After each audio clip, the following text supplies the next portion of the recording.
Okey, selamat tahniah insya-Allah.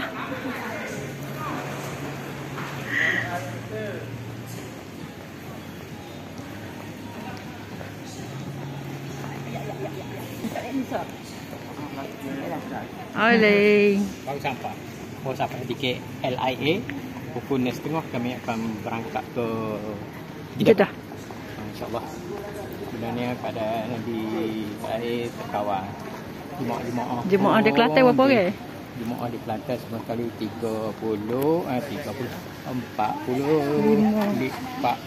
Oh, ya 50. 50. Tak ingat dah jemaah dia berapa orang. 54 orang. Jadi jemaah sekarang ni kita dah sampai di Mutawif apa mutawif? Mutawifnya Ustaz Zubi dengan Ustaz Amir. Kita bawa kah daripada Kelantan. Akademik mutawif. Jadi bersama Emrah Travel.